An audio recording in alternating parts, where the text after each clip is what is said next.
Muy buenas tardes, señores y señores. Bienvenidos al desarrollo de la última clase correspondiente a la unidad número 11. Bienvenidos al desarrollo de esta clase correspondientes a la materia de ciencias naturales. Un gusto compartir esta clase de forma sincrónica correspondientes al 31 de diciembre, con el cual damos por finalizado también la unidad y damos por finalizado el presente año correspondiente a todas las actividades que hemos venido desarrollando. Señores y señores, iniciamos el desarrollo de las actividades y vamos presentando en su aula virtual. Ustedes pueden ya encontrar el material correspondientes a su material de apoyo, en el cual obviamente está constituido este último tema que nosotros vamos a ir tratando, vamos a ir revisando en función de los orígenes de la atmósfera primitiva, cuáles son las características fundamentales que permitieron el origen de la vida de acuerdo a las teorías e hipótesis científicas que el hombre ha ido identificando y ha ido construyendo. Vamos a hablar justamente sobre la evolución de la vida, los compuestos químicos de la atmósfera primitiva, el origen de las moléculas orgánicas, y vamos a hablar sobre los elementos de la vida. Fue necesario esperar hasta la segunda mitad del siglo pasado para que cuatro físicos ilustres propusieran que los elementos químicos como el carbono, el hidrógeno, el oxígeno, el nitrógeno, se formaron en las reacciones nucleares que ocurrieron en las estrellas, en un proceso que se conoce como la nucleosíntesis estelar, que utiliza como combustible nuclear el hidrógeno que se formó en la gran explosión cósmica. La biología contemporánea, especialmente la bioquímica, ha demostrado que los organismos vivos están constituidos por una variedad de elementos químicos que, a pesar de ser un grupo reducido, se encuentran en grandes cantidades en el universo. De hecho, el 95% de los cuerpos de los seres vivos se compone por cuatro elementos fundamentales, y dentro de ellos tenemos el más abundante y el de más importancia, como es el carbono. Luego tenemos el oxígeno, el hidrógeno y por último el nitrógeno. De ellos el carbono es el más importante, como les había dicho. Sin él no podrían formarse el ácido desoxirribonucleico conocido como ADN, las proteínas, los glúcidos, las vitaminas y las grasas. El carbono es un elemento muy abundante en el cosmos. Tiene la capacidad de unirse entre sí y formar largas cadenas para producir moléculas mucho más complejas. Esta facilidad para enlazar moléculas permite la evolución de los organismos vivos. En la Tierra primitiva se dio una excelente combinación de grandes cantidades de carbono y agua que fueron determinantes para el origen de la vida. Se puede decir que el carbono es la base química que dio origen a la vida. De cualquier forma, no hay ninguna duda de que en la Tierra se acumularon enormes cantidades de elementos biogenésicos o bioelementos, conocidos también como biomoléculas, a partir de las cuales resultaron las moléculas precursoras de la vida. Y aquí nosotros en estos gráficos, nosotros vamos a poder determinar en función de la Tierra, la corteza de la Tierra y los seres vivos cómo están constituidos. En la primera etapa, en el primer gráfico, el elemento más abundante del planeta, considerado globalmente es el hierro, que constituye su voluminoso núcleo, el núcleo de nuestra Tierra. En función de la corteza terrestre, los elementos más abundantes de la corteza terrestre son los componentes de los silicatos, como es el oxígeno, el silicato, el aluminio, el hierro, el calcio, el sodio y el potasio. Ahí ustedes pueden observar cada uno de ellos en el porcentaje respectivo. Y en función de los seres vivos, uno de los elementos más abundantes de la vida es el carbono, que si bien abunda en el universo, es minoritario en las capas minerales de nuestro planeta. Ahí nosotros podemos ver en estos gráficos de pastel cómo está distribuido, cuál es la cantidad en función de cada uno de los elementos. Dentro de estas características vamos a ver el libro de arena y las sucesiones numéricas, que fue importante dentro de estas características. Al final de este módulo se encuentra el relato El libro de arena de Jorge Luis Borges, el que, al igual que este módulo, nos hace pensar en el infinito de las posibilidades, la grandeza de la vida y lo que nos falta por descubrir. En el relato existen fragmentos matemáticos como los siguientes. Primero, la línea constante de un número infinito de puntos, el plano de un número infinito de líneas, el volumen de un número infinito de planos, el hipervolumen de un número infinito de volúmenes. No puede ser, pero es. El número de páginas de este libro es exactamente infinito. Ninguna es la primera, ninguna es la última. No sé por qué están numeradas de ese modo arbitrario, acaso para dar a entender que los términos de una serie infinita aceptan cualquier número.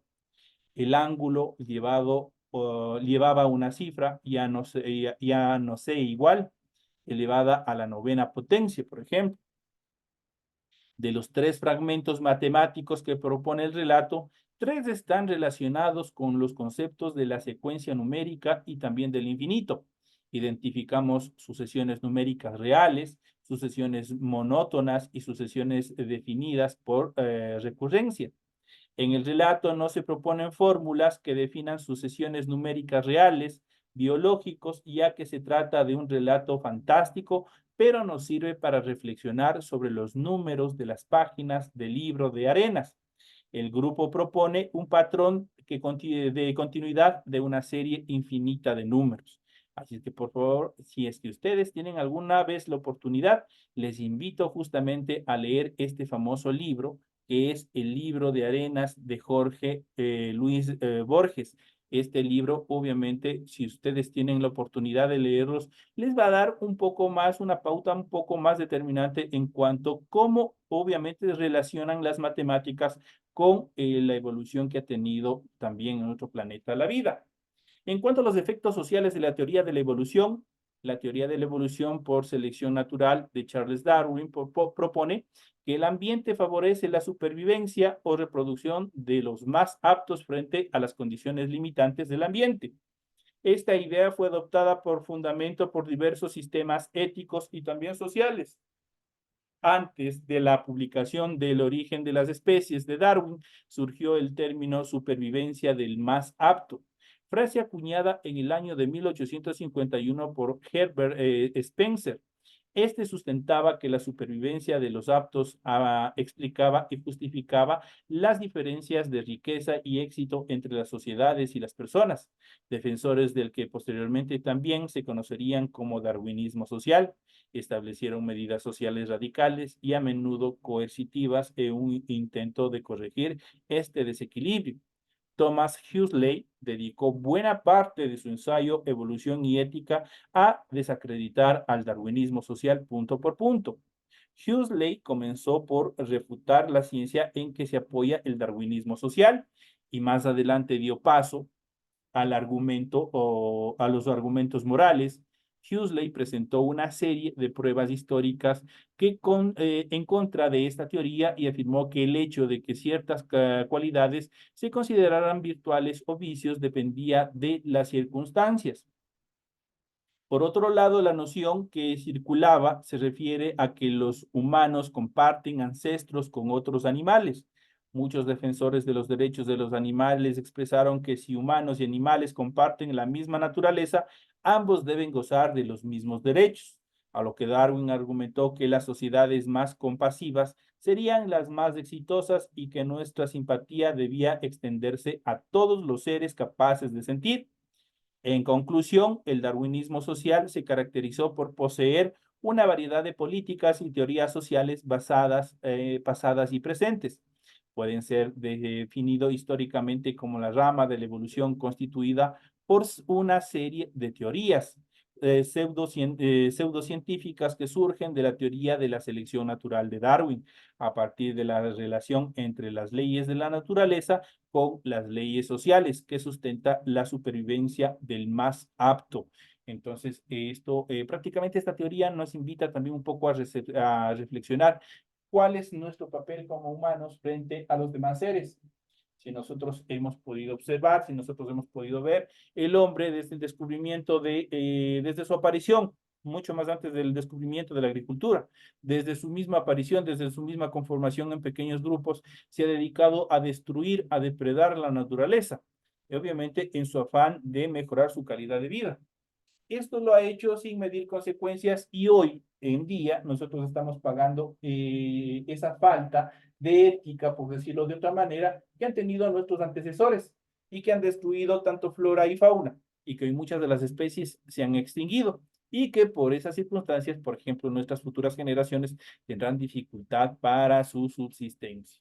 Entonces, estas dos teorías, estos dos libros que hemos analizado como fragmentos rápidos, en función de las teorías en relación al hombre, en función de los demás seres, es fundamental que en algún momento ustedes lean, comprendan y obviamente recapaciten y se pongan a meditar. Antes de recapacitar, meditar. ¿Qué es lo que nosotros hacemos?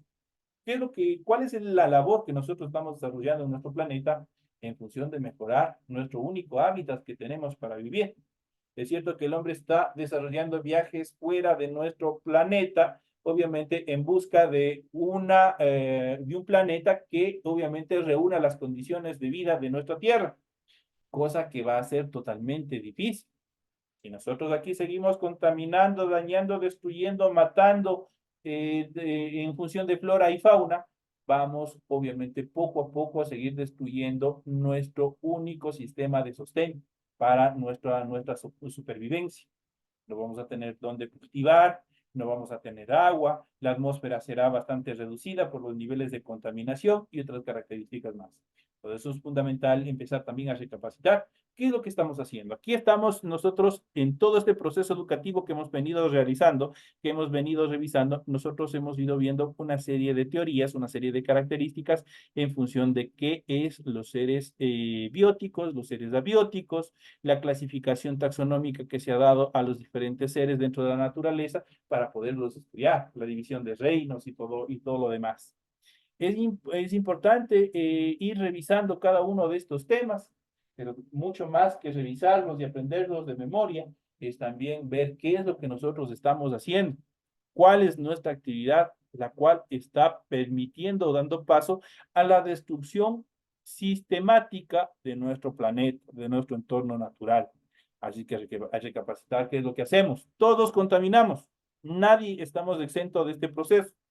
Cuando nos servimos unas papas fritas y no depositamos esa basura en su lugar, cuando cortamos un árbol, cuando botamos residuos de aceite en áreas verdes, en afluentes de ríos, estamos apoyando todo ese proceso de destrucción de nuestro medio ambiente. Vamos a ver en esta segunda parte un poco más cómo se creó nuestra atmósfera, la atmósfera primitiva. La atmósfera es la capa de gases que rodean a un cuerpo celeste como la Tierra y que son atraídos hacia este por la fuerza de gravedad. Ellos protegen a la radiación solar ultravioleta, controlan la temperatura y evitan el ingreso de meteoritos, obviamente, hacia nuestro planeta. Aquí nosotros tenemos una breve escala cómo se creó nuestra atmósfera. Aquí tienen una serie de actividades en las cuales ustedes pueden revisar, pueden ir analizando. En la primera etapa, la atmósfera estaba constituida o la atmósfera primitiva estaba formada por los gases emitidos por las actividades geológicas. Eso quiere decir por las erupciones volcánicas. Esto se dio 4.500 millones de años atrás. En la segunda etapa de creación, el vapor de agua se condensó y formó los océanos. El CO3 hizo reacción con las rocas de la corteza terrestre y al disolverse en los mares generó el agua salada que obviamente están constituidos. Perdón, es el CO2. En cuanto a la tercera etapa, aparecen bacterias y algas capaces de realizar la fotosíntesis, es decir, de producir oxígeno. Entonces aquí esto se desarrolla 3.500 millones de años atrás. En esta época ya empiezan a aparecer determinadas bacterias y algas que cumplen esta función química que es la fotosíntesis y de esa manera empiezan a producir oxígeno y empieza a acumularse ese oxígeno para albergar vida. En la cuarta etapa, con el tiempo, se formó una atmósfera muy similar a la que tenemos en la actualidad, en la que aparecieron organismos capaces de utilizar el oxígeno para producir energía. Entonces aquí ya nosotros tenemos una serie de evolución en cuanto a la formación, a las etapas de formación que se dio de nuestra atmósfera. La atmósfera, esa capa de gas que todos sabemos que nos protege del sol, es una de las particularidades de nuestro planeta que hacen posible la vida tal y como la conocemos. ¿Cómo se formó esta heroína terrestre? Vamos a ver a continuación cómo fueron las etapas. Pero antes de explicar cómo se formó la atmósfera, es necesario saber exactamente qué es la atmósfera. La atmósfera es la capa de gases que rodea un cuerpo, en este caso un cuerpo celeste. En la Tierra tenemos nuestra propia atmósfera compuesta principalmente por nitrógeno, oxígeno, argón y dióxido de carbono, y claro, agua, que la vemos en forma de nubes junto con otras compuestas como el polvo, polen y dióxido de carbono, residuos de la respiración y de las reacciones de combustión que el hombre desarrolla. Sin embargo, nuestra atmósfera es más que gases, polvo y agua. De hecho, sin ella no sería posible el desarrollo de la vida en nuestro planeta. Ella se encarga de protegernos de la radiación solar ultravioleta procedente de nuestro astro principal, controla la temperatura del planeta y evita el ingreso de meteoritos. Ahora, no todas las atmósferas son iguales. Hay unas profundas, como la de Saturno, que tiene 30.000 kilómetros desde la base del planeta hasta la última capa, o la de la Tierra, que es 3 veces más pequeña. Son 10.000 kilómetros de profundidad. El cielo es, lo cierto es que la atmósfera define muchas de las condiciones superficiales de un planeta y todas son distintas. En el caso de nuestra atmósfera tiene capas. La primera es la troposfera, rica en oxígeno y vapor de agua. En ella es donde ocurren muchos fenómenos meteorológicos que conocemos, tales como lluvias, vientos y nevadas. Llegar hasta el límite, todo es posible con un avión especializado capaz de alcanzar grandes altitudes. Entonces, la primera capa ya sabemos que es la troposfera, la que está más en contacto con nosotros. La segunda capa, la más alta, es la estratosfera, un lugar seco donde se realizan fenómenos meteorológicos al que no pueden llegar los aviones porque no hay aire suficiente para sostenerlos, pero sí los globos aerostáticos. La siguiente capa es la mesósfera, la capa por la que pasan las estrellas fugaces, es decir, los meteoritos que se han desintegrado en la atmósfera. La penúltima capa de la atmósfera terrestre y en la que suceden las auroras boreales. En ella pueden orbitar los transbordadores.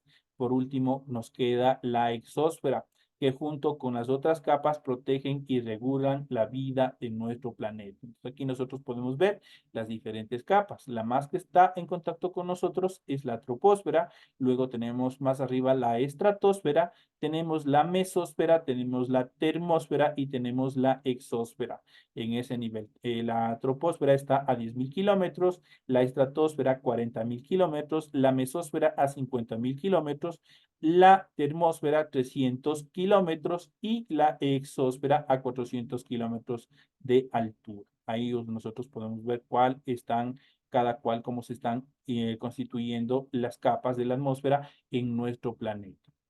La atmósfera terrestre se creó hace aproximadamente 4.500 millones de años en un proceso que puede dividirse en 4 etapas fundamentales. Ahora, ¿cómo se creó la atmósfera terrestre? Lo primero que hay que tener en cuenta es que no siempre fue el ambiente ideal para la formación de vida, como lo es hoy. Hace aproximadamente 4.500 millones de años, la Tierra era un planeta geológicamente muy activo. Eso quiere decir que había muchas erupciones volcánicas. Tantas emanaciones volcánicas formaron la atmósfera primitiva que en su mayoría estaba compuesta por vapor de agua, dióxido de carbono, azufre y el nitrógeno. En este punto el oxígeno era apenas presente, aún no existía los océanos. Eso como una parte importante. En la segunda etapa, al enfriarse la Tierra, el vapor de agua se condensó y formó los océanos. Llovió por mucho tiempo y al caer el agua, el dióxido de carbono reaccionó con las rocas de la corteza terrestre para crear los carbonatos en su fórmula CO32, fundamental para que luego se formara la vida y también para que los mares sean salados, como ocurre en la actualidad. En la tercera etapa, hace aproximadamente 3.500 millones de años, aparecen bacterias capaces de realizar la fotosíntesis, es decir, de producir oxígeno. Lo anterior facilitó el desarrollo de la vida marina. De hecho, nosotros ya habíamos visto en clases anteriores que el lugar donde se propició, donde se originó por primera vez la vida, justamente fueron en los océanos. Una vez la atmósfera obtuvo el oxígeno suficiente, se dio la cuarta etapa en la que la atmósfera y un conjunto de muchas otras variables ambientales crearon las condiciones necesarias para la evolución de grandes organismos, como los animales capaces de respirar aire. Así llegamos a la atmósfera actual que contienen los gases creados en cada una de las fases anteriores. Estos se mantienen en movimiento por los vientos y las lluvias, permitiendo a los humanos y al resto de los organismos vivos respirar. Por esta razón, sin ellos no habría vida en nuestro planeta. Esas son las condiciones fundamentales dentro de este pequeño artículo que hemos ido viendo justamente en cuanto a la formación de nuestra atmósfera, cómo está constituida, cómo se formó y otras características más que hemos ido analizando en esta última clase que tenemos, con la cual damos por finalizado todo este proceso educativo y también damos finalizado este año. Así es que de mi parte, les deseo que tengan hoy 31, festejen en compañía de sus familiares, con mesura, con mucha responsabilidad, y al recibir a las 12 de la noche al nuevo año, al 2025, obviamente se esté cargado de muchas bendiciones, de mucha prosperidad para ustedes y cada una de sus familias. Señores y señores, un fuerte abrazo, les deseo lo mejor para este 2025 y nos estaremos viendo ya en las últimas clases de refuerzo en el mes de enero y obviamente preparándonos para el examen final. Señores y señores, un fuerte abrazo. Nos vemos hasta la siguiente clase. Hasta el próximo año.